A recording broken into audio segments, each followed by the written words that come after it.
এই কলব দিলাম বোঝার জন্য, আমি আল্লাহর কোরআন বুঝলাম না, দুনিয়ার সব বুঝলাম। কিভাবে কিভাবে ব্যবসা করতে হয়, বাণিজ্য করতে হয়, কিভাবে চাকরি করতে হয়, কিভাবে ক্ষেত খামার করতে হয়, কিভাবে চাকরি করতে হয়, কিভাবে ডক্টর ইঞ্জিনিয়ার ব্যারিস্টার উকিল হতে হয়, সব শিখলা, কিন্তু কোরআন শিখলা না। আমি আল্লাহ রাব্বুল আলামিন বলে দিলাম, কোরআন যদি না শিখো, কোরআন যদি না শোনো, কোরআন যদি না পড়ো, কোরআন যদি না বুঝো, তাহলে আল্লাহ বলেন কাল আনআমি বাল হুম আদল, শুধু কুকুর শুকরের মতো নয়। আল্লাহ রাব্বুল আলামিন বললেন কুকুর শুকরের চাইতে আরো নিকৃষ্ট হয়ে যায় সেই মানুষ যারা কোরআনের পক্ষে থাকে না। এজন্য কোরআনের পক্ষে থাকবেন না বিপক্ষে থাকবেন। যারা কোরআনের বিপক্ষে গত 16 বছর ছিল, এই দেশের বাংলার জমিনে তাদের জায়গা হয় না, ঠিক না ঠিক? আগামীতেও কোরআনের বিপক্ষে যারা স্থান নেবে, বাংলার জমিনে জায়গা তাদের হবে না। এই জন্য যেখানেই থাকেন কোরআনকে সাথে রাখবেন। রাজি আছেন না নাই? কোরআনকে সাথে রাখবেন। কোরআনকে সাথে রেখে যদি আপনি পথ চলতে পারেন, আপনার পথ সুন্দর হয়ে যাবে। আলেমদের সাথে সম্পর্ক রাখবেন। কোন আলিমান ও মুতাআল্লিমান আও মুস্তামিআন ও মুহিব্বান, নবী বলেন 4টা পথ খোলা জান্নাতে যাওয়ার জন্য। আলেম হও, আলেমের ছাত্র হও, আলেমের কথা শোনো।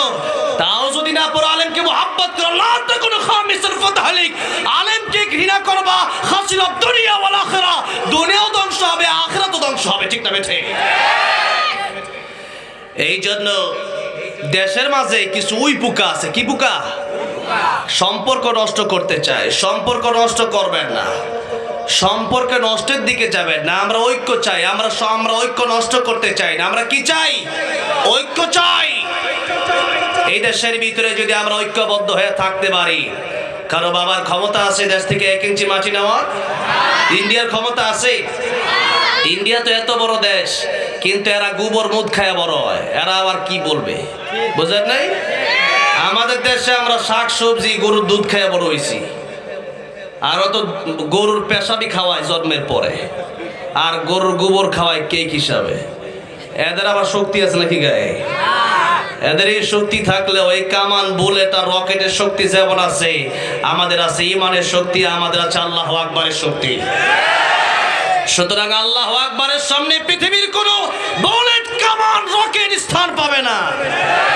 আরে ইন্ডিয়া অনেক বড় বড় কথা বলতে, সাংবাদিক একটা বের হইছে কয়েকদিন পরে পরে মিন মিন মিন মিন, সাংবাদিক ওইটা অনেক কথাই বলে।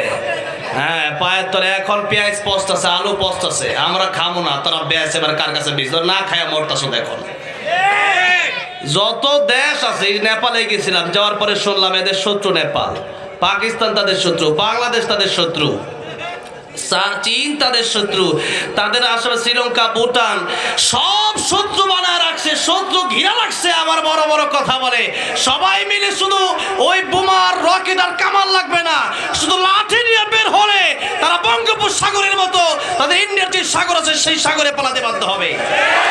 থাকার জায়গা হবে না, দিল্লিতেও জায়গা হবে না।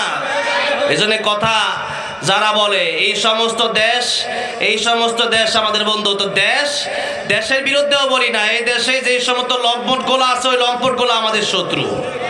ওই যে জায়গা দিয়ে দিছে, বাংলাদেশের মানুষ তো চাচ্ছে, সে হাসিনাকে চাচ্ছে না, এদেরকে পাঠায় দেন, এদের তো বিচারের বাকি আছে, এদেরকে জায়গা দিছে। যত জালেম, খুনি, স্বৈরাচারকে যারা জায়গা দেয়, এরাও জালেম। এদের সাথে আমাদের কোনো সম্পর্ক নাই। যতক্ষণ কথা বলবো, আল্লাহ রাব্বুল আলামিন যেন আমাকে ইখলাসের সাথে আপনাদেরকে আমলের নিয়তে শোনার তৌফিক দান করেন, জোরে বলেন আমিন। আলোচনার শুরুতে আল্লাহ সুবহান মহিয়ান গরিয়ান রব্বুল ইজ্জত ওয়াল জালালের আলিশান দরবারে হৃদয়ের গভীর থেকে শুকর আদায় করছি যে মহান রব্বুল ইজ্জত ওয়াল জালাল আমাদেরকে অত্যন্ত দয়া করেছেন, মায়া করেছেন। সুন্দর একটি স্বাধীন বাংলাদেশ, আমাদেরকে স্বৈরাচার মুক্ত একটি দেশ উপহার দিয়েছেন। আল্লাহ রাব্বুল আলামিন জালেম মুক্ত একটি সমাজ উপহার দিয়েছেন। আল্লাহ রাব্বুল আলামিন ভালো থাকার মতো তৌফিক দান করেছেন। আল্লাহ রাব্বুল আলামিন নেক হায়াত দান করেছেন। আশরাফুল মাখলুকাত বানিয়েছেন, শ্রেষ্ঠ নবীর শ্রেষ্ঠ উম্মত বানিয়েছেন। আজকের এই পর্যন্ত যাদের যতটুকু হায়াত, আমার 25 বছর আর আপনাদের 30, 40, 50, তা আমার মনে করেন 25-20 বছরের যুবক কি মারা যায় না? তো এই যে দুনিয়াতে আমরা চলছি ফিরছি, মানুষ মারা গেলে মানুষ অবাক হয়, কিন্তু বিষয়টা এরকম না। মানুষ জীবিত থাকে, সেটাকে অবাক হওয়ার মতো বিষয় মনে করা দরকার, যে কিভাবে জীবিত আছি। প্রতিদিন এই যে শ্বাস নিচ্ছি, মানুষ যখন অসুস্থ হয়ে যায়, আইসিইউতে চলে যায়, লক্ষ লক্ষ বিল দেওয়া লাগে। আপনাকে আমাকে আল্লাহ সুস্থ রেখেছেন, প্রতিদিন শ্বাস নিচ্ছে, এই অক্সিজেনের টাকা আল্লাহ রাব্বুল আলামিন বিল চান নাই। পানি পান করছি, আল্লাহ বিল চান নাই। আল্লাহর দেওয়া চাকা দুটা পা দিয়ে চলছি, আল্লাহ পায়ের বিল চান নাই। হাত দিয়ে কাজ করতেছি, হাতের বিল চান নাই। কথা বলার ক্ষমতা আল্লাহ দিলেন, এই কথা বলার মতো জবান আল্লাহ দিলেন, কথা প্রতিদিন বলতেছে, আল্লাহ বিল চান নাই। যদি এক এক গ্লাস পানির বিল আল্লাহ নিতেন, এক একটা শ্বাসের বিল আল্লাহ নিতেন, তাহলে কি আল্লাহকে সেই বিল দিয়ে আমরা কোলাতে পারতাম? সুতরাং পূর্বে অনেক মানুষ চলে গেছে, আমাদের যে বয়স কম ছিল। সুতরাং এই হায়াত দিলেন যে আল্লাহ, বলার ক্ষমতা দিলেন যে আল্লাহ, চলার ক্ষমতা দিলেন যে আল্লাহ। সেই আল্লাহর আলিশান দরবারে হৃদয়ের গভীর থেকে, হৃদয়ের আবেগ অনুভূতি উজাড় করে, আল্লাহর প্রেমে মাতোয়ারা হয়ে একযোগে সকলেই পড়ছি আলহামদুলিল্লাহ। আল্লাহ জবান দিয়েছেন, আল্লাহ দেয়া জবান দিয়ে আল্লাহ নাম উচ্চারণ করতে একটু কষ্ট হয় মাঝে মাঝে, নাকি? যে আল্লাহ জবান দিছে, সে আল্লাহ জবান বন্ধ করতে পারে কি পারে না? সেই জন্য আল্লাহ দেয়া জবান দিয়ে জীবনে অনেক কিছু বলছেন, অনেক গীবত করছেন, অনেক মিথ্যা কথা বলছেন। আজকে এই মাহফিলে আসছেন, আগামীকাল আপনি থাকতেও পারেন, আগামীকাল বেঁচে নাও থাকতে পারেন। সুতরাং আল্লাহ দেওয়া জবান দিয়ে গুনাহ মাফের আশায় চিৎকার মেরে জবান ছেড়ে দিয়ে সকলেই পড়ছি আলহামদুলিল্লাহ। আমরা আল্লাহ পাকের শুকর আদায় করে নিলাম। এবার আমরা আলোচনায় প্রবেশ করতে চাই। মৌসুম ভিত্তিক আলোচনা রাসূল সাল্লাল্লাহু আলাইহি সাল্লাম করতেন। কি ভিত্তিক? মৌসুম ভিত্তিক। মানে যখন যে মাস থাকতো রাসূল সাল্লাল্লাহু আলাইহি সাল্লাম সেই মাসের ফজিলত বর্ণনা করতেন, যে এই মাসে কি আমল তোমরা করবা, এই মাসে কি আমল করা দরকার। এই যে মাসে আমরা আছি, এই মাসের নাম কি? জানুয়ারি নাকি? আর কি? রজব মাস। রজব মাস এটা আমরা অনেকেই জানি না। আর বাংলা মাসের নাম কি? পৌষ মাস। সমস্যা কি জানেন? আমাদের একটা পরিচয় আছে, আমরা বাঙালি। তবে এই পরিচয়ের আগে আমাদের আরেকটা পরিচয় আছে, বাঙালির আগে আমরা হচ্ছি মুসলিম। আমরা কি? মুসলিম। যারা বলে আমরা মুসলমান, এরা জান্নাতি। এরা কোথায় যাবে? যারা বলে এবং কাজে কর্মে তা পরিণত করে। এই জন্য আল্লাহ রাব্বুল আলামিন আমাদেরকে খাঁটি মুসলমান বানায় দেন, বলেন আমিন। বাঙালি যেহেতু আমরা, সেই হিসাবে আমাদের বাংলা জানা দরকার ছিল কি ছিল না? আমাদের দেশে ইংরেজি মাসের নাম জিজ্ঞাসা করেন, জানুয়ারি, ফেব্রুয়ারি, মার্চ বলে দিবে, কিন্তু বাংলা মাসের নাম জিজ্ঞাসা করেন দেশের বাঙালি বাংলা মাসের নাম বলতে পারে না, অথচ বাংলাদেশকে ভালোবাসে। তাহলে এই বাংলা মাসের নাম জানা দরকার আছে না নাই? আছে। অনেকে ইংলিশ বলতে বলতে বাংলা কোনটা, চেয়ার, টেবিল, ফ্যান, এগুলোর বাংলায় অনেকে জানে না, নাকি বলেন? জানে না, জিজ্ঞেস করলে পারবে না। বাংলার প্রতিও গুরুত্ব কম। আবার আরেকটা ভাষা হচ্ছে, যেই ভাষা জান্নাতের ভাষা, সেই ভাষা কোন ভাষা? রাসূল সাল্লাল্লাহু আলাইহি সাল্লামের ভাষা কোন ভাষা? কোরআনের ভাষা কোন ভাষা? মক্কা মদিনার ভাষা কোন ভাষা? কবরের ভাষা কোন ভাষা? জান্নাতের ভাষা কোন ভাষা? ইন্টারন্যাশনাল ল্যাঙ্গুয়েজ ইংলিশ না, ইন্টারন্যাশনাল ল্যাঙ্গুয়েজ আরবি। কোনটা? ইন্টারন্যাশনাল ল্যাঙ্গুয়েজ যতদিন দুনিয়াতে আছেন ততদিন, দুনিয়া শেষ, ইন্টারন্যাশনাল ল্যাঙ্গুয়েজ এটা থাকবে না। ইন্টারন্যাশনাল ল্যাঙ্গুয়েজ হবে আরবি। কি হয়ে যাবে? আরবি হয়ে যাবে। এই জন্য কবরে যাওয়ার জন্য আমাদের প্রস্তুতি নিতে হবে, আরবি আমাদের শিখতে হবে। আরবি শিক্ষার প্রথম শিক্ষাই হচ্ছে আমাদের কোরআন শিখতে হবে। এই মাস নিয়ে আর আরবি নিয়ে আজকের আলোচনা। কি নিয়ে? মাস নিয়ে আর কি নিয়ে? আরবি নিয়ে।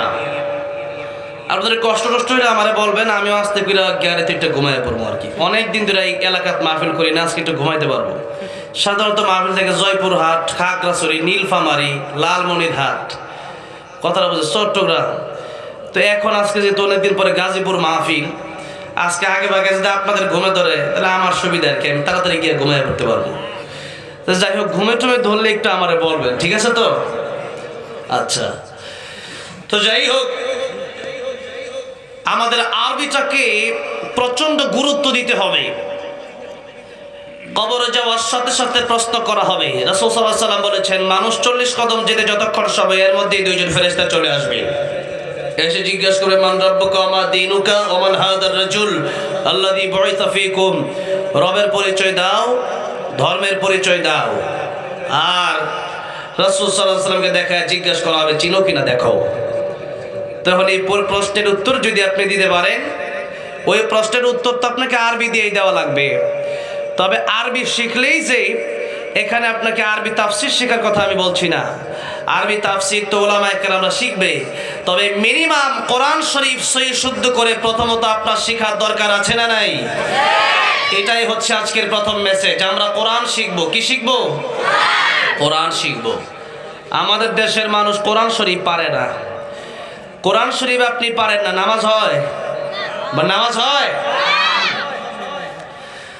অথচ রাসূল করিম সাল্লাল্লাহু আলাইহি সাল্লাম বললেন, কিয়ামতের ময়দানে সর্বপ্রথম নামাজের হিসাব হবে। নামাজের হিসাবে যারা পার পেয়ে যাবে, সব জায়গায় তারা পার পেয়ে যাবে, আল্লাহ রাব্বুল আলামিন তাদেরকে জান্নাতের মেহমান বানায় দিবেন। আর নামাজের হিসাব দিতে গিয়ে যারা ধরা খেয়ে যাবে, তারা সব জায়গায় ধরা খেয়ে যাবে। সুতরাং তাদেরকে জাহান্নামের পথ ধরতে হবে। এই জন্য নামাজ যদি আপনি পড়েন, সেই নামাজ হচ্ছে কিনা তাও আপনার জানা লাগবে। নামাজ যদি আপনি পড়েন, ওযু ছাড়া যেমন নামাজ হয় না, ঠিক তেমনি ভাবে নামাজ ভঙ্গের কারণ অনিষ্টি, তার মধ্যে প্রথম কারণ হচ্ছে নামাজে অশুদ্ধ পড়া। নামাজে কি পড়া? অশুদ্ধ পড়া। এখন নামাজ ভঙ্গের কারণ নিষ্ঠা, প্রথম কারণ শুদ্ধ পড়া, এটা আপনি আজকে জানলেন।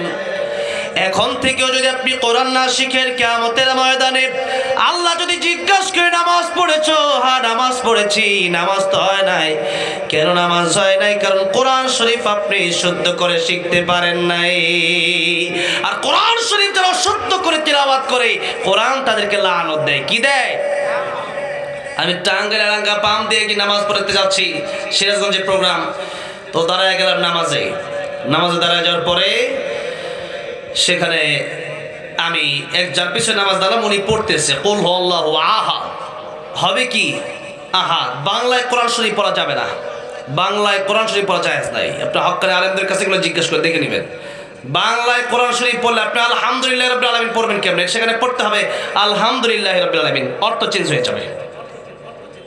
এই জন্য কোরআন শরীফ উস্তাদের কাছে শিখতে হবে। যারা সহিহ শুদ্ধ তিলাওয়াত পারে তাদের কাছে আপনাকে কোরআন শিখে নিতে হবে। কোরআন যদি আপনি না শিখেন, আল কোরআন হুজ্জাতুল লাকা আও আলাইকা, কোরআন আপনার পক্ষে যাবে অথবা কোরআন আপনার বিপক্ষে যাবে। কোরআন যার পক্ষে যাবে, ফারিকুন ফিল জান্নাত, জান্নাতে চলে যাবে। আর কোরআন যার বিপক্ষে যাবে, সে যাবে কোথায়? আপনারা কোথায় যেতে চান? জান্নাতে যেতে চাই। কোরআনের সাথে থাকবেন তো? কোরআনের সাথে থাকতে হবে। কোরআন শুধু মসজিদ মাদ্রাসায়, হ্যাঁ, সব জায়গায় কোরআনের এই রাজ কায়েম করতে হবে। কোরআনের আইন বাস্তবায়ন করা দরকার আছে না নাই? আছে। গত 16 বছর কি কোরআন আইন দিয়ে দেশ চলছে? হ্যাঁ, চলে নাই। আলহামদুলিল্লাহ। এখন এখানে বিএনপির নেতা কর্মীরা যারাই আছেন, আমরা এক হয়ে ওয়াতাসিমু বিহাবলিল্লাহি জামিআন ওয়া লা তাফাররাকু, আমরা এক এবং এক হয়ে আল্লাহর কোরআন কি দেশে প্রতিষ্ঠা করতে চাই। রাজি আছেন না নাই? কারা কারা রাজি আছেন? তো হাত দেখতে চাই। লিল্লাহি তাকবীর, লিল্লাহি তাকবীর। হাত নামান, আল্লাহ কবুল করেন। জোরে বলেন আমিন। কোরআনের পক্ষে থাকবেন তো? কোরআনের পক্ষে থাকতে হবে। কোরআনের পক্ষে যদি থাকেন তাহলে কিয়ামতের ময়দানে কোরআন চলে আসবে আপনার পক্ষে। নবী বলেছেন আল কোরআন হুজ্জাতুল লাকা ওয়া আলাইকা। কোরআন তোমার পক্ষে থাকবে অথবা তোমার বিপক্ষে থাকবে। কোরআন যদি পক্ষে থাকে আল্লাহ বলেন আমি জান্নাত দিয়ে দেব। সুবহানাল্লাহ বলেন।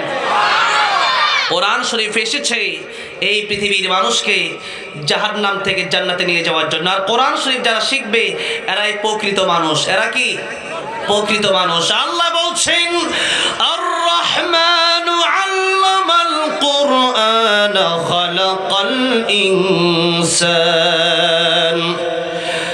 আর রহমান দয়াময় আল্লাহ। আর রহমান মানে কি? দয়াময় আল্লাহ। আল্লামাল কোরআন, যিনি কোরআন শিখালেন, খালাকাল ইনসান, যিনি মানুষ বানালেন।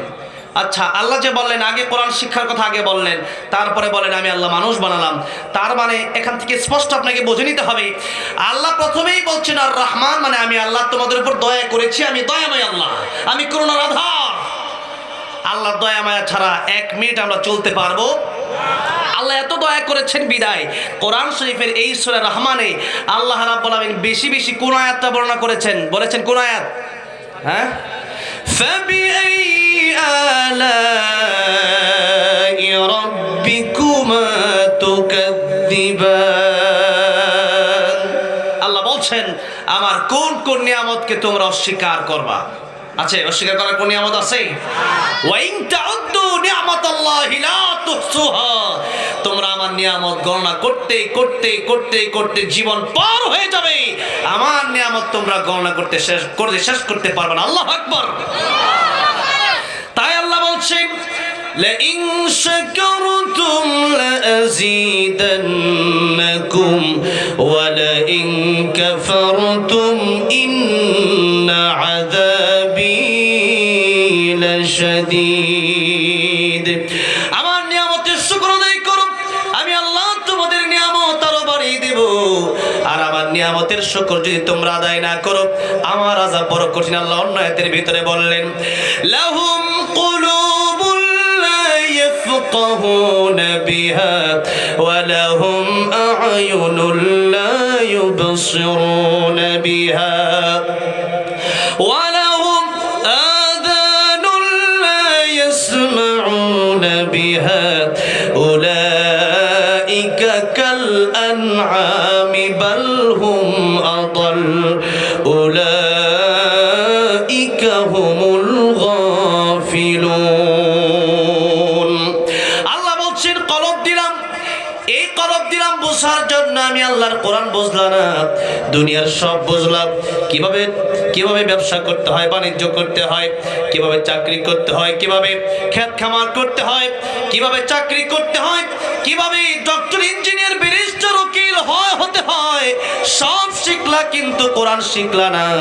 আমি আল্লাহ রাব্বুল আলামিন বলে দিলাম কোরআন যদি না শিখো, কোরআন যদি না শোনো, কোরআন যদি না পড়ো, কোরআন যদি না বুঝো, তাহলে আল্লাহ বলেন কাল আনআমি বাল হুম আদাল। শুধু কুকুর শুকরের মতো নয়, আল্লাহ রাব্বুল আলামিন বললেন কুকুর শুকরের চাইতে আরো নিকৃষ্ট হয়ে যায় সেই মানুষ যারা কোরআনের পক্ষে থাকে না। এজন্য কোরআনের পক্ষে থাকবেন না বিপক্ষে থাকবেন? যারা এই কোরআনের বিপক্ষে গত 16 বছর ছিল এই দেশের বাংলার জমিনে তাদের জায়গা হয় না, ঠিক না ঠিক? আগামীতেও কোরআনের বিপক্ষে যারা স্থান নেবে বাংলার জমিনে জায়গা তাদের হবে না। এই জন্য যেখানেই থাকেন কোরআনকে সাথে রাখবেন। রাজি আছেন না নাই? কোরআনকে সাথে রাখবেন। কোরআনকে সাথে রেখে যদি আপনি পথ চলতে পারেন আপনার পথ সুন্দর হয়ে যাবে। আলেমদের সাথে সম্পর্ক রাখবেন। কোন আলিমান আও মুতাআল্লিমান আও মুস্তামিআন আও মুহিব্বান। নবী বলেন চারটা পথ খোলা জান্নাতে যাওয়ার জন্য। আলেম হও, আলেমের ছাত্র হও, আলেমের কথা শোনো। তাও যদি না পড়ো আলেমকে মুহাব্বত করো। লা তাকুনু খামিসান ফাতাহলিক। আলেমকে ঘৃণা করবা, খাসিরাত দুনিয়া ওয়াল আখিরা। দুনিয়াও ধ্বংস হবে, আখিরাতও ধ্বংস হবে, ঠিক না বেঠে? এই জন্য দেশের মাঝে কিছু উই পোকা আছে। কি পোকা?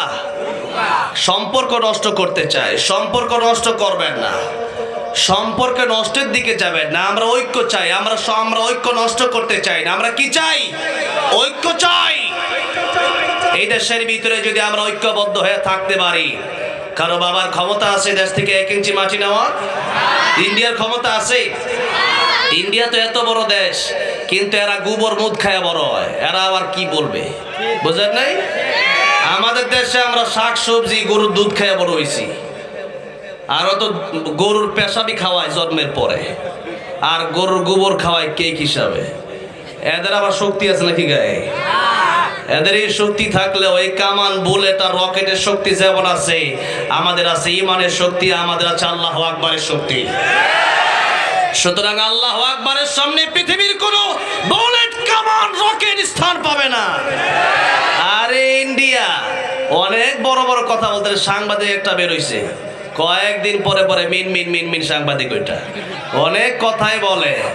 হ্যাঁ, পায়ের তরে এখন পেঁয়াজ পোস্ট আছে, আলু পোস্ট আছে, আমরা খামো না, তারা বেশ এবার কার কাছে বেশ না খায় মরতাছো। দেখুন যত দেশ আছে, নেপালে গেছিলাম, যাওয়ার পরে শুনলাম এদের শত্রু নেপাল, পাকিস্তান তাদের শত্রু, বাংলাদেশ তাদের শত্রু, চীন তাদের শত্রু, তাদের আসলে শ্রীলঙ্কা, ভুটান সব শত্রু বানায় রাখছে, শত্রু ঘিরা রাখছে। আমার বড় বড় কথা বলে, সবাই মিলে শুধু ওই বোমার রকেট আর কামান লাগবে না, শুধু লাঠি নিয়ে বের হলে তারা বঙ্গোপসাগরের মতো তাদের ইন্ডিয়ার যে সাগর আছে সেই সাগরে পালাতে বাধ্য হবে। থাকার জায়গা হবে না, দিল্লিতেও জায়গা হবে না। এজন্য কথা যারা বলে এই সমস্ত দেশ আমাদের বন্ধু, তো দেশের বিরুদ্ধেও বলি না, এই দেশে যে সমস্ত লম্পটগুলো আছে ওই লম্পটগুলো আমাদের শত্রু। ওই যে জায়গা দিয়ে দিছে, বাংলাদেশের মানুষ তো চাচ্ছে, সে হাসিনাকে চাচ্ছে না, এদেরকে পাঠায় দেন, এদের তো বিচারের বাকি আছে, এদেরকে জায়গা দিছে। যত জালেম খুনি স্বৈরাচারকে যারা জায়গা দেয় এরাও জালেম, এদের সাথে আমাদের কোনো সম্পর্ক নাই। ইন্ডিয়ার মাটির সাথে আমাদের কোনো দুশ্মনী নাই। ইন্ডিয়াতে তো আমি 8 বার গেলাম হজ করার জন্য। কয়বার? গতবার আমাকে গ্রেফতার করেছে, পুলিশ গ্রেফতার করেছে, কেন? ওয়াজের জন্য গেলাম, আমার পাসপোর্ট ভিসা সবই ঠিক আছে, এরপরে ধরছে আনতাছি। তো এই যে ধরছে, এরপর থেকে এবার তো আর যেতেই পারি নাই। তো সেখানেও অনেক মুসলিমরা আমাদেরকে ভালোবাসে, বাসে কি বাসে না? তাহলে সেখানে এই যে শুধু তোমাদের লোক আছে, বিষয়টা এরকম না। আমরা যদি যুদ্ধের ডাক দিই, তোমাদের ইন্ডিয়াতে আমাদের যেই কোটি কোটি মুসলমানরা আছে তারাই যথেষ্ট হয়ে যাবে, ঠিক না ঠিক? আল্লাহ বলেছেন, যদি তোমরা ইমানদারের মতো ইমানদার হয়ে যাও, তোমাদের কোনো ভয় নাই, চিন্তা নাই। বদরের 313 জন যদি হয়ে যাও তোমরা, 1000 কোটি বেঈমান কাফের আসলেও আমি আল্লাহ রাব্বুল আলামিন ফেরেশতা পাঠায় তোমাদেরকে সাহায্য করব। আল্লাহু আকবার। এই জন্য তাদের থাকতে পারে রকেট, বিমান, কামান, গুলি, বোম, আর আমাদের আছে ইমানি শক্তি। আমাদের কি শক্তি আছে? ইমানি শক্তির সামনে পৃথিবীর কোন শক্তির পাওয়ার নাই। এই জন্য আল্লাহ রাব্বুল আলামিন আমাদেরকে কোরআনের পক্ষে, দেশের পক্ষে থাকার তৌফিক দান করেন, বলেন আমিন। আল্লাহ রাব্বুল আলামিন বলেন, কোন কোন নিয়ামত তোমরা অস্বীকার করবা? যা নিয়ামত সবই আমি আল্লাহ রাব্বুল আলামিন দিলাম, তবে সর্বপ্রথম নিয়ামতের নাম কোরআন শরীফ। কি? জোরে বলেন কি? তাই আল্লাহ বলছেন, আল্লামাল কুরআন খালাকাল ইনসান। সুতরাং আমার সমস্ত নিয়ামতের ভিতরে আল্লাহ এই সূরা রহমানের ভিতরে শুধু নিয়ামত আর নিয়ামত বর্ণনা করেছেন। তার ভিতরে প্রথমেই বললেন আল্লামাল কোরআন, যত নিয়ামত তোমাদেরকে দিলাম সবচেয়ে বড় নিয়ামতের নাম কোরআন শরীফ। জুড়ে বলেন, সবচেয়ে বড় নিয়ামতের নাম কি? তাহলে কোরআন শরীফ শিখবেন তো। কোরআন শরীফ নবীজি বলেছেন, আলিফ লাম মিম, আলিফুন হারফুন, লামুম হারফুন, মিমুম হারফুন। আলিফ পড়লে কমপক্ষে 10টা নেকি। সুবহানাল্লাহ। অনেকেই কথা বলে যে না বুঝে পড়লে কোরআন শরীফ সব হবে না। কারো যদি অ্যালার্জি থাকে, বেগুন যদি খায়, চুলকানি হবে না? হবে। এরপরে বিলাই সিমটি চিনেন তো? আরেকটা কি পাতা জানি আছে ওবাইদুল্লাহ? সূত্রা পাতা লাগায় দিছে, লাগায় ধরে খালি খাত যায়, চুলকায় না? আপনি কোন আমি বুঝি নাই, আরে এটা বুঝে দিলেও চুলকাবে, না বুঝে দিলেও চুলকাবে। বিষ খায় ফেলছেন, এখন কোন বুঝি নাই, এখন না বুঝতে হবে, বুঝতে হবে, জানতে হবে। আপনি না বুঝে একটা সৃষ্টি, এই যে বিলাই সিমটি অথবা সূত্রা পাতার কথা বললাম, এটা হলো আল্লাহর সৃষ্টি। আর কোরআন এটা কোনো সৃষ্টি নয়, এটা আল্লাহর অংশ, এটা আল্লাহর, এটা গায়রে মাখলুক, আল্লাহর কালাম। এটা কি আল্লাহর কালাম, আল্লাহর কথা। সেই আল্লাহর কালাম যদি একটা সৃষ্টির এত পাওয়ার থাকে, বুঝে লাগালে ওইটার অ্যাকশন হয়, না বুঝে লাগালেও অ্যাকশন হয়, তাহলে আল্লাহর কোরআন যেটা মাখলুক নয় বরং আল্লাহর কালাম, আল্লাহর অংশ, সেই কোরআন শরীফ যদি আপনি বুঝে আপনি তেলাওয়াত করেন, না বুঝে তেলাওয়াত করেন, সওয়াব আছে না নাই? রাসূল সাল্লাল্লাহু আলাইহি ওয়াসাল্লাম বলেছেন সওয়াব আছে। এখন যারা বলে সওয়াব না তারা মূর্খ, বুঝে না। যেমন আলিফ লাম মিম আপনি পড়লে সওয়াব আছে, পৃথিবীর কোন মুফাসসির এই আলিফ লাম মিমের অর্থ জানে না। আপনারা কোরআন শরীফের তাফসীর শুনবেন। আমি আমার ওয়াজে আমি আল্লামা দেলোয়ার হোসেন সাঈদী রাহমাতুল্লাহ আলাইহিকে ফলো করি। কাকে? দেলোয়ার হোসেন সাঈদী। তিনি কোরআনের কথা বলতেন, এক একটা ওয়াজ মাহফিলে 100-150 কমপক্ষে কোরআনের আয়াত বলতেন। আমিও এক একটা মাহফিলে 100-150 কোরআনের আয়াত বলার চেষ্টা করি। আমাদের দেশে অনেকেই ওয়াজ শুরু করে কেমনে, সূরা ইখলাস নাযিল হয়েছে নবীর উপরে, নবীর নাতি হাসান হোসেনের এবার কারবালার ঘটনা চলো 12টা পর্যন্ত। তাফসীর শুনতে অভ্যস্ত হন। কোরআন আছে যেখানে, রহমত আছে সেখানে। এই জন্য আমি আমার আলোচনা আপনারা শুনবেন, দেখবেন কত শত কোরআন আয়াত আমি বলি। কোরআন আয়াতের বাইরে যেন কোনো আলোচনা না হয়। এমন এমন বাজে কিচ্ছা বলে যেগুলা কিচ্ছা দুনিয়াতে কোনো টাকার কোনো ভিত্তি নাই। এই সমস্ত ওয়াজ থেকে আল্লাহ হেফাজত করবেন, আমিন। কথা বলতে হবে কোরআনের সাথে যে সম্পৃক্ততা আছে যেই কথার, সেই কথা আমাদেরকে বলতে হবে। আল্লাহ সবাইকে কোরআনের পক্ষে, কোরআন থেকেই কথা বলার তৌফিক দান করবেন, আমিন। ভাইরা, বলছিলাম কোরআন শরীফ আমাদের শিখতে হবে, কোরআন শরীফ আমাদের জানতে হবে। এই কোরআন শরীফ এটা হচ্ছে আল্লাহ রাব্বুল আলামিন প্রথম জিকির দিয়েছেন কোরআন শরীফ। এই দেশে আমরা অনেক জিকির করি, তবে প্রথমেই আল্লাহ বললেন যে তোমরা কোরআন পড়বা। কি পড়বেন? কোরআন। আল্লাহ রাব্বুল আলামিন বলছেন ইন্না নাহনু নাযালনা যিকরা ওয়া ইন্না লাহু লাহাফিযুন। আমি আল্লাহ কোরআন শরীফ নাজিল করেছি, আর আমি আল্লাহ রাব্বুল আলামিন এই কোরআন শরীফের হেফাজত করব। এখানে আমি এই জিকির শব্দ কেন বললাম? কারণ আল্লাহ কিন্তু এই আয়াতের ভিতরে ডাইরেক্ট কোরআন শব্দ বলেন নাই, বলেছেন ইন্না নাহনু নাযালনা যিকরা। আমি আল্লাহ জিকির নাজিল করেছি, আমি আল্লাহ কোরআন নাজিল করেছি। এখানে জিকির শব্দের অর্থ তাফসিরে কাবির খুলবেন, তাফসিরে ইবনে কাসির খুলবেন, তাফসিরে মাজারি খুলবেন, তাফসিরে কুরতুবী খুলবেন, তাফসিরে মাআরিফুল কোরআন খুলবেন। যত তাফসীরের কিতাব আপনি খোলেন না কেন, সমস্ত তাফসীরের কিতাবে আপনি দেখবেন এই কথাই লেখা আছে ইন্না নাহনু নাযালনা যিকরা। আমি আল্লাহ জিকির নাজিল করেছি, তার মানে আমি আল্লাহ কোরআন নাজিল করেছি। আল্লাহ বললেন কোরআন আমি আল্লাহ নাজিল করেছি, এটাই হচ্ছে তোমাদের জিকির। এই জন্য কোরআন শরীফ পড়লে সওয়াব আছে না নাই? প্রত্যেকটা হরফ পড়বেন কমপক্ষে কয়টা করে নাকি? 10টা করে নাকি? আর যদি সূরা ইখলাস পড়েন 3 বার পড়লেই এক খতম কোরআন শরীফের সওয়াব। সুবহানাল্লাহ। নবী বলেছেন সূরা তাকাসুর পড়ে তোমরা ঘুমাও, 1000 আয়াত তেলাওয়াত করলে যে সওয়াব হয় আল্লাহ রাব্বুল আলামিন সেই সওয়াব তোমাদের আমলনামায় দিয়ে দিবেন। এরপরে রাসূল সাল্লাল্লাহু আলাইহি ওয়াসাল্লাম দৈনিক তেলাওয়াত করতেন সূরাতুল মুলুক। কোন সূরা? আপনারা সবাই পড়েন? সবাই পড়ে না? আলহামদুলিল্লাহ। এখানে যারা স্টেজে যারা তারা প্রায় মানুষই পড়ে, তা আপনারা কেন পড়েন না? সূরা মুলুক পড়বেন। নবী বলেছেন সূরা মুলুক যারা এশার পরে তেলাওয়াত করবে, ঘুমের আগে তেলাওয়াত করবে, তাদের কবরে আযাব হবে না। সুবহানাল্লাহ। এগুলো ওয়াজ না, ঘটনা একটা করে শেষ করে দিই নাকি? হ্যাঁ, ওয়াজ শুনতে হবে, সেরকম করে তাফসীর শুনতে হবে। ঘটনা একটা করে 3 ঘন্টা আমি কাটাতে পারি, এগুলো আমিও করতাম আগে। যখন আল্লামা সাঈদীকে ফলো করেছি তখন থেকে এগুলো বাদ দিয়ে দিয়েছি। এই জন্য তাফসীর শুনবেন, কোরআনের ফজিলত শুনবেন বেশি বেশি, এগুলো হচ্ছে আসল ওয়াজ। আমল করবেন তো? এরপরে নবী বলেছেন কিয়ামতের ময়দানে সূরা মুলুক যারা প্রতি রাতে তিলাওয়াত করবে এদের জন্য তর্ক করবে আল্লাহর কাছে। আল্লাহকে বলবে আল্লাহ এই লোকটাকে তুমি জান্নাতে দিয়ে দাও। আল্লাহ বলবেন এই লোকটা তো জাহান্নামী। কোরআন বলবে আয় আল্লাহ রাব্বুল আলামিন, আমি এই কোরআনকে সে প্রতিদিন রাতে ঘুমের আগে স্মরণ করেছে, আজকের কিয়ামতের ময়দানে তারে জান্নাতে না দিলে আমি কোরআন খুশি হব না। আল্লাহ বলেন কোরআন রে তুই আমার কালাম, তোরে খুশি করতে গিয়া জাহান্নামের লিস্টের বান্দাটাকেও আমি আল্লাহ রাব্বুল আলামিন জান্নাতের মেহমান বানিয়ে দিলাম। আল্লাহ এটাই বলছেন ইন্না নাহনু নাযালনা যিকরা ওয়া ইন্না লাহু লাহাফিযুন। এই কোরআন আমি আল্লাহ নাজিল করেছি, হেফাজত করবেন কে? নকুল কুমার বিশ্বাস বলেছে, একটা গান বলেছে, বলবো? একটা হিন্দু হয়ে কোরআন নিয়ে এত সুন্দর গান লিখেছেন, শুনবেন? যদি আগুনে লেগে ধ্বংস হয়ে যায়, ধ্বংস হয়ে যায়, যদি আগুনে লেগে ধ্বংস হয় পৃথিবীর সব বইয়ের দোকান, বিশ্ব থেকে হারাবে না পবিত্র কোরআন। বলেন, বিশ্ব থেকে হারাবে না। মাশাআল্লাহ। যদি আগুনে লেগে ধ্বংস হয় পৃথিবীর সব বইয়ের দোকান, বিশ্ব থেকে হারাবে না পবিত্র কোরআন, বিশ্ব থেকে হারাবে না।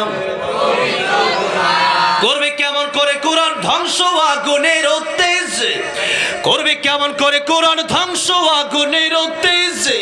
আছে বিশ্বভর গণিত কোরআনে হাফেজ, ঠিক না ঠিক? তারা আবার ছাপে আসমানি গ্রন্থ, তারা আবার ছাপে আসমানি গ্রন্থ। বাঁচাবে কোরআনের সম্মান, বিশ্ব থেকে হারাবে না পবিত্র কোরআন, বিশ্ব থেকে হারাবে না। সমাধান চাও যদি জীবনে মরণে, ফিরে যাও খোঁজে নাও, চোখ রাখো কোরআনে, ফিরে যাও খোঁজে নাও। আজকে এটা ভালো লাগতেছে যে মানুষ কম, তারপরে আলহামদুলিল্লাহ এখন সবাই জবান খুলে আওয়াজ দিচ্ছেন, তার মানে বোঝা যাচ্ছে আলহামদুলিল্লাহ সলিড মানুষ পাইছি, সলিড ইমানদার পাইছি, আলহামদুলিল্লাহ বলে। তাহলে মাঝে মধ্যে একটু কোরআনের প্রেমে, আল্লাহর প্রেমে একটু গাওয়া যাবে না? যাবে তো? তাহলে আমি একটু লম্বা সময় চালাতে পারবো, যদি একটু হেল্প করে, একটু সহযোগিতা করেন। সমাধান চাও যদি জীবনে মরণে, ফিরে যাও খোঁজে নাও, চোখ রাখো কোরআনে, ফিরে যাও খোঁজে নাও। তবেই পাবে সুখ শান্তির ঠিকানা, তবেই পাবে সুখ শান্তির ঠিকানা, যদি মেনে নাও তুমি মনে প্রাণে। সমাধান, সমাধান চাও যদি জীবনে মরণে, ফিরে যাও খোঁজে নাও, চোখ রাখো কোরআনে, ফিরে যাও খোঁজে নাও। এ বাণী সকলের নয় শুধু মুমিনের, যারাই চলবে মেনে ফল পাবে কোরআনের। এ বাণী সকলের নয় শুধু মুমিনের, যারাই চলবে মেনে ফল পাবে কোরআনের। ঘরে বলো কিংবা রাষ্ট্রে বলো, ঘরে বলো কিংবা রাষ্ট্রে বলো, অশান্তি দূর করে শান্তি আনে। সমাধান, সমাধান চাও যদি জীবনে মরণে, ফিরে যাও খোঁজে নাও, চোখ রাখো কোরআনে, ফিরে যাও খোঁজে নাও। আমার ভাইরা, আমার মুরব্বীর মজিরা, দুনিয়ার যত শিক্ষা আছে সব শিক্ষার একদিন প্রাপ্তি ঘটে যাবে, সমাপ্তি ঘটে যাবে, কিন্তু একটা মাত্র শিক্ষা, যে শিক্ষা আপনি যদি শিখতে পারেন দুনিয়াতেও লাভ, মরণের সময়ও লাভ, কবরেও লাভ, হাসরেও লাভ। কয় জায়গায় লাভ বললাম? জীবন কয় জায়গায়? 4 জায়গায়। আপনাদের কষ্ট তো হচ্ছে না? এতক্ষণ সময় যে আজকে প্রধানমন্ত্রী থাকবে আমি খুব খুশি হয়েছি, আমি তো অবাক হয়ে গেলাম। আলহামদুলিল্লাহ। আগে এক সময় ওয়াজ করতাম, ওয়াজের মাঝখান দিয়ে আইসাই বলতো হুজুর এইটা বলবেন না, ওইটা বলবে না, এরকম বলতো কি বলতো না? আলহামদুলিল্লাহ। এখন কোরআনের সমাজটা কত সুন্দর হয়েছে, কথা বলতেছি কোনো বাধা নাই, ঠিক না? ঠিক। এরকম সমাজ আমরা চাই, যে সমাজটা আমরা মিলেমিশে একসাথে কোরআনের কথা বলবো, কোনো বাধা হবে না। যারা কোরআনের বিপক্ষে আসবে এদের তো দুনিয়াতে থাকারই অধিকার নাই, ঠিক না? ঠিক। আল্লাহ বলেছেন, ইয়া মাশারাল জিন্নি ওয়াল ইনসি ইন ইসতাতাতুম আন তানফুযু মিন আকতারিস সামাওয়াতি ওয়াল আরদি ফানফুযু লা তানফুযুনা ইল্লা বিসুলতান। যদি তোমরা আমার কোরআনের বিরুদ্ধাচরণ করো, আমার কোরআন তোমাদের কাছে ভালো না লাগে, আল্লাহ বলেছেন আকাশ জমিন ছেড়ে বের হয়ে যাও। বাস্তবে দেখা গেছে তারা থাকতেও পারে নাই, ঠিক না? ঠিক। আল্লাহ এই সুন্দর সমাজকে কোরআনের জন্য কবুল করে দেন, বলেন আমিন।